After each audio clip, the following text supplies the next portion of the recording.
ఖచ్చితంగా ఏదో జరిగింది, నా కొడుకు ఏదో జరిగింది అని చెప్పి ఆ తల్లికి పూర్తిగా అర్థమై జూన్ 2వ తారీఖున హైకోర్టులో హీబియస్ కార్పస్ పిటిషన్ వేసి నా కొడుకును వీళ్ళు హత్య చేసినారు, నా కొడుకు కనిపించడం లేదు, నా కొడుకును దయచేసి నాకు చూపించండి అని చెప్పి తల్లి ఆవేదనతో పిటిషన్ వేసినారు. కోర్టు ఇంటర్వ్యూన్ అయ్యి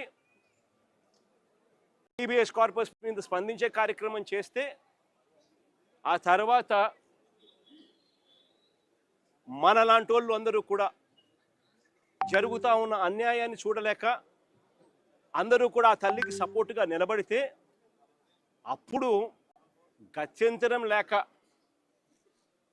ఈరోజు సిఐని సస్పెండ్ చేశారు.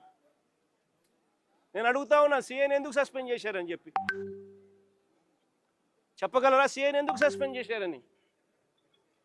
సిఐని సస్పెండ్ ఎందుకు చేశారు? చంపేశాడనే కదా, మీరు దానికి ఒప్పుకున్నారు కాబట్టే కదా ఈరోజు సిఐని సస్పెన్షన్ జరిగింది.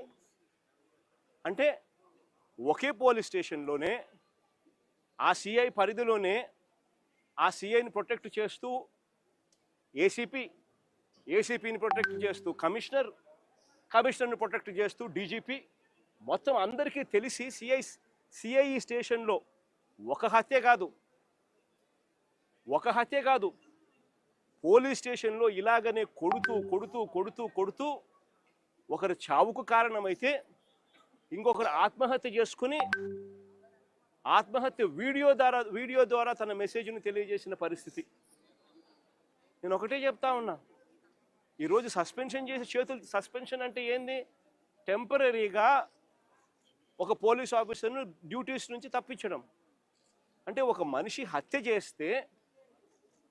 చేసిన ఆ మనిషి కొట్టి గోరులు పీకి రకరకాల చిత్రహింసలు పెట్టి చివరికి హత్య చేస్తే మనిషిని నువ్వేం చేస్తా ఉన్నావు? శిక్ష కేవలం టెంపరీగా తన డ్యూటీ నుంచి సస్పెండ్ చేస్తూ ఉన్నారు.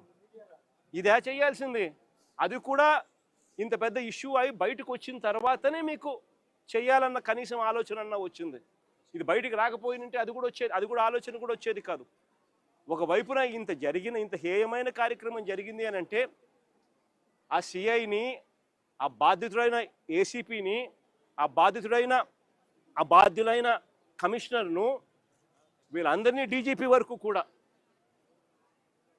మర్డర్ కేసు ఛార్జ్ చేసి స్టేషన్లలో పెట్టాల్సింది పోయి కేవలం ఒక సిఐని టెంపరీగా సస్పెన్షన్.